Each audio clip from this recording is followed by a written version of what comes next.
வட்டி அளிக்கப்படுவதுடைய அடிப்படை அல்லாஹ் கொடுக்கின்ற செல்வத்தின் பரக்கத்தை அல்லாஹ் நீக்கி விடுவான். அவ்வளவுதான்.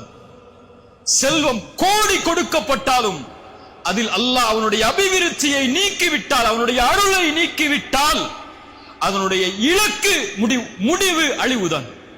ரசூலுல்லாஹி ஸல்லல்லாஹு அலைஹி வஸல்லம் மிக எச்சரிக்கை உள்ள ஒரு ஹதீஸை சொன்னார்கள், கேளுங்கள்.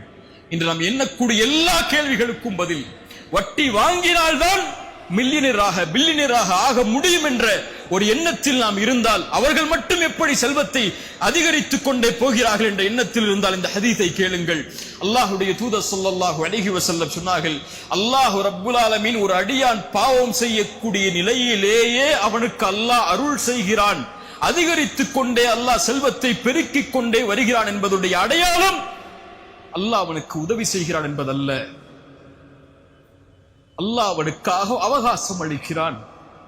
என்ன அவகாசம்? குர்ஆன் சொல்லுகிறது, ஃபலம்மா நஸூ மா ذுக்கிரு பிஹ் ஃபதஹ்னா அலைஹிம் அப்வாப குல்லி ஷை.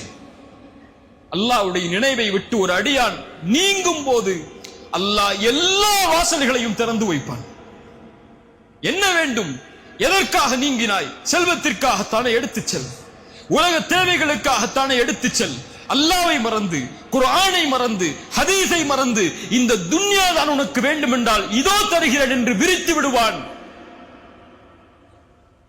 فلما نسوا ما ذكروا به فتحنا عليهم ابواب كل شيء حتى اذا ما فرحوا اوتوا. அவர்கள் அல்லாஹ் கொடுத்ததிலிருந்து நிம்மதியோடு இருக்கும் போது அஹத்னாஹும் பக்தா, திடீரென அல்லாஹ் பிடித்துக் கொள்வான். அதற்கு பிறகு அவர்கள் நஷ்டவாளிகளாக ஆகிவிடுவார்கள் என்று அல்லாஹ்வுடைய தூதர் ஸல்லல்லாஹு அலைஹி வஸல்லம் அந்த செய்தியை கூறிவிட்டு எமக்கு எச்சரிக்கை சொன்னார்கள். யம்ஹகுல்லாஹு ரிபா வ யுர்பிஸ் ஸதகாத். அல்லாஹ் ரப்புல் ஆலமீன் வட்டியை அழிக்கிறான், சதகாவை அல்லாஹ் வளர்க்கிறான்.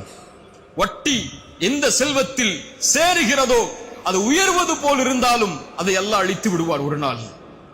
சதகா அல்லாஹ்விற்காக கொடுக்கப்பட்டு சமூக நலனுக்காக ஒருவர் தன் அல்லாஹ் வழங்கிய செல்வத்திலிருந்து பகிர்ந்தளிக்கும் போது அல்லாஹ் அதை வளர்க்கிறான். ரசூலுல்லாஹி ஸல்லல்லாஹு அலைஹி வஸல்லம் சொன்னார்கள், ஒரு பேரித்தம்பழத்துடைய அளவிலேயோ அவர் கஷ்டப்பட்டு சேகரித்த செல்வத்தில் ஒரு அல்லாஹ்வுடைய பாதையில் ஒரு பேரித்தம்பழத்தை சதக்கா செய்கிறார், அல்லாஹ் அதை தன்னுடைய வலது கரத்தில் வாங்குவான்.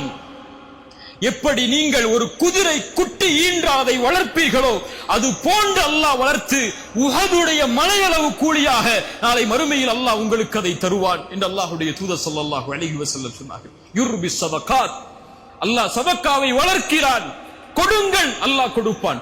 அன்ஃபிக் உன்ஃபிக் அலைக, இது இஸ்லாமுடைய நியதி. அது உன் செல்வம் பெருக வேண்டும் என்றால், உன் வாழ்வாதாரம் மேன்மையாக வேண்டும் என்றால், அல்லாஹ் உன்னுடைய செல்வத்தில் பரக்கத்தை ஏற்படுத்த வேண்டும் என்றால் அல்லாஹ் கொடுத்ததை கொடு, அல்லாஹ் அதை அதிகப்படுத்துவான். கொடுக்கப்பட்ட எதுவும் குறையாது, அது அதிகப்படுத்தி இருக்கும். அதுதான் அல்லாஹ் ரப்புல் ஆலமீன் அமைத்த இந்த மார்க்கத்துடைய நியதி.